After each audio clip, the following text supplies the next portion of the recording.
was always in party chat with party. 3, 4, 5, 6, 8, however many of us there were.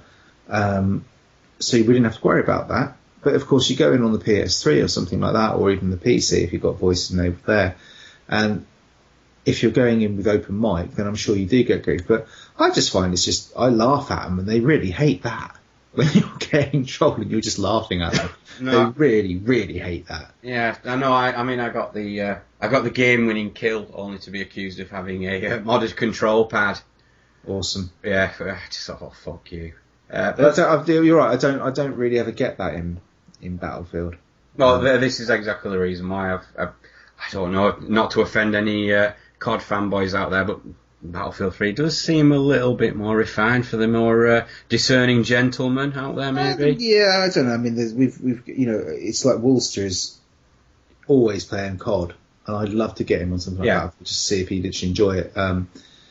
Because it can do my nut in sometimes, or it can be the best night I've ever had. Yeah, it's all about the teamwork really with Battlefield 3, isn't it? Whereas that's not as much the case with COD, which tends to be just more run around, shoot. Yeah, I mean, you can have somebody on COD who's really fucking good, and just wipes the floor with everybody. But in Battlefield, it does tend to be about you can have one of those on one team, but you can, if there's 3 of you working together, you can normally match that one person's uber skills quite nicely. And I think the thing I like about Battlefield 3 is the kind of back and forth element to it, because we hooked on. Was it Saturday night? Saturday night it was, yeah. And we kind of went on with Yoda, and not the Yoda, just if anyone's confused. This is Yoda's line. Battlefield 3 we're playing. No wonder we won. But the first game we got absolutely tanked. We were just turned over like in no time whatsoever. But the second game, we actually got our arse into gear, and we worked really, really well. I basically didn't fire a gun because I can't shoot for shit. So I just ran around reviving you bastards all the time. And you guys worked really well as a team, just taking out heavy, the tanks and everything else. I think I do need to refine that whole C4 tank thing a little bit, don't I? Yeah, the idea is to blow the C4 when we're away from the tank, Clarky, not when we're all stood next to it. Oh, I got trigger happy. I had a little button to press. Yeah, you did indeed. Yeah.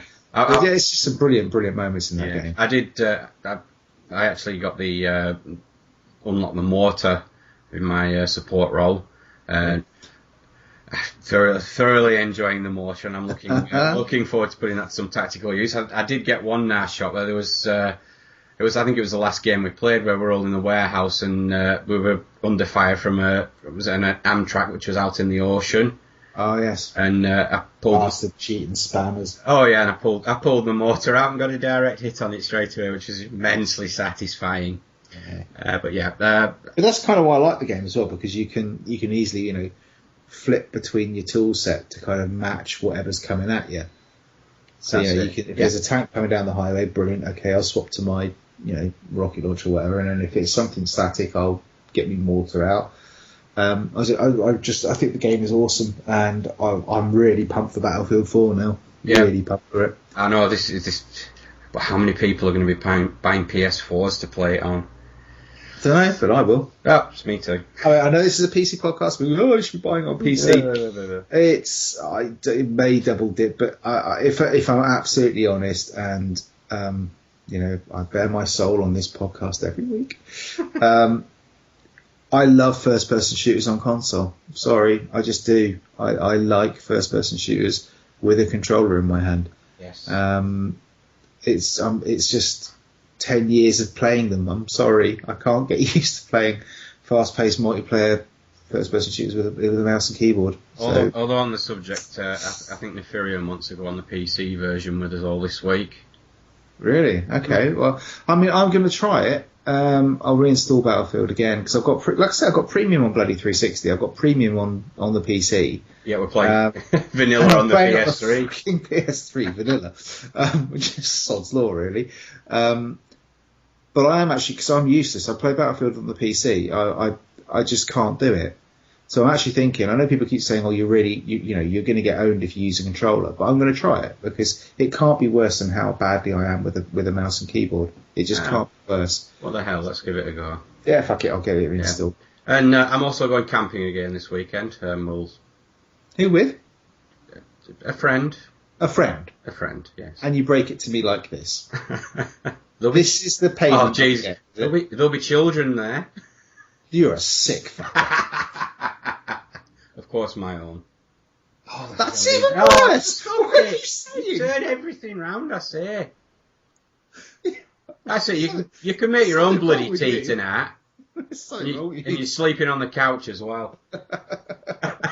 You send me out back to sleep under canvas. No, I'll save I'll save that one for when John's back on the show, because I know how much he loves me discussing my camping trips. Oh God! So what tent have you got now? Did we get, because we were having this tent discussion? Oh, I got this Vango tent. This.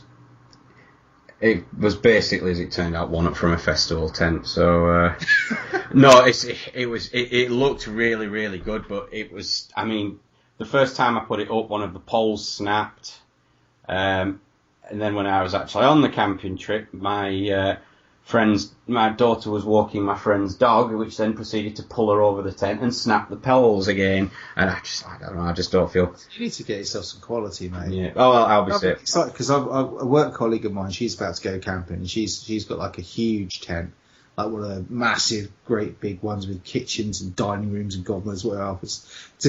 It's almost like the kind of tent you can imagine John having, with different wings and stuff, and probably an indoor pool and things. But she wants like a kind of medium-sized one. And it's great because I'm really excited because we're going to go outdoors and get to run around and look at all the tents. And I'm so excited. This is the thing the missus just couldn't get, and I think my friend sort of put it the best way. Even if you're using said tent to camp in the back garden, if it's not, if it doesn't pack up to the size of a wallet, then it's just of no use whatsoever, is it? I mean, come on. Mine goes in the size of a suitcase and it's fine. Well, I do have an alternative which I've inherited, which is a little on the cheap side, but it's a nice one. It's got 2 separate rooms in it, which is... It's a bin bag, isn't it? It's not a bin bag, no. It's a put me on. I mean, I am enjoying this whole summer camping lot, so I'll no doubt. A put me on? It's like I said. Is this some northern thing? Yeah, it's a northern thing. No, is this like by Elkimore Bad Hat where I put me on? Absolutely. Something. What are you talking about? I'm going to. It's a put me on. It's just a tent. It's no good saying it's a put. I don't know what a put me on is. It's something to make do with for now. I am enjoying the whole camping thing, so I'm hoping to do it more next year. So we'll invest in something a little more expensive along the road. But for the time being, I have a lower value, lower quality. Put me on. I understand you. You're weird. Yeah, you're going to have to come up and see me then, aren't you? Oh, God. Not if you're bringing your kids, that's sick. Oh, Jesus. Although, wasn't there some mention of next year's MGPX being a venue which has camping? This is stuff that is yet to be disclosed to the general populace. Really? We're now showing them a little bit of the backstage of the Goliath that is the MGPX. or whatever it's going to be called next time. MGPX2? I don't know what they're going to call it. MBX? Yeah. Yeah, so I think it'd be a hoot if we did camping, but I think it would be an absolute hoot. I do, but I think Kev's a little unsure, mainly because of A, the brewery tap did really good food, and B, it's just down the road from him. So might well influence his decision somewhat. No, I think that would be fun. Hell, why not just have a camping trip anyway?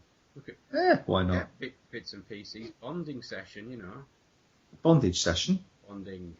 Oh, right. There we go. I'm sure John will be up for that, because it'll give him an excuse to buy a £30,000 tent. Probably. Yep. He's probably got one of those trailer tents, hasn't he? That's it, yeah. And BC would bring up some inflatable tent-stroke PC rig thingy with him, no doubt. I'm sure he would. There we go. Anyway, we've drawn on about that a little too much. John doesn't like it talking about camping, does he? No. But then he's not here, so... He gets jealous about it. So. Well, there we go. Right. The next big thing.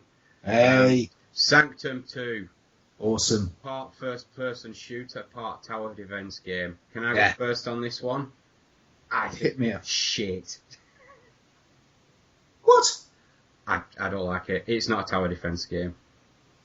What do you mean it's not a tower defence game? Tower defence game is where you're viewing the whole map from above and you get to place your things about, watch the little men running into you and while they get shot up. This is like an unfinished first-person shooter game where you have to basically fill in the blanks. What? I don't like it. I'm sorry. There's something wrong with you. I'm sorry. This is this is a hybrid. This is the whole point of it. It's a tower defence game that you play, and you can build your defences from a first-person viewpoint. You can put your turrets down. You can put your area attacks down. You can put blockers down. You can map so you direct the route that the enemies come in from. How far did you get in this?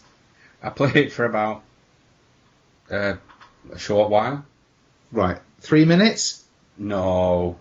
2? More. 5. I think I played it for about 20 minutes. Jesus Christ, you're a useless I don't know. I just instantly took a dislike to it. I don't know why. I mean, come on, look at games like Command and Conquer. Absolutely fantastic games. I'd rather not. I don't like Command and Conquer. Yeah, but they're far too complicated. Well, there we go. This just says something. But you've got Command and Conquer, groundbreaking game of its time, and they went and made a third-person shooter version of it, which absolutely tanked them with shit. And I can completely understand why. Yeah. Yeah, but that's not what it is. I mean, I love tower defense is probably one of my all-time favorite genres. I just love it. I don't know why. I love tower defense games. I think they're fantastic. But and Defense Grid is probably one of my all-time favorite ones. And this plays like Defense Grid, but where you can kind of you control it for a first-person point of view. You have a gun. You have things like a secondary fire mode. You can level up your perks and do damage and stuff. So it's not just about mapping out what's going on where and all this kind of thing. It's about you being able to get in there and kind of influence it a little bit.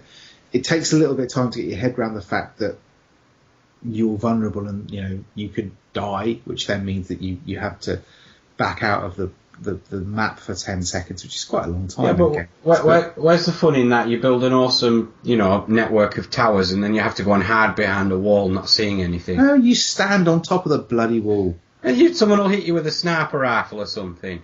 They're only sniper. They don't have sniper rifles in it. They're little monster type alien things that are invading, trying to munch your core. I know what they are.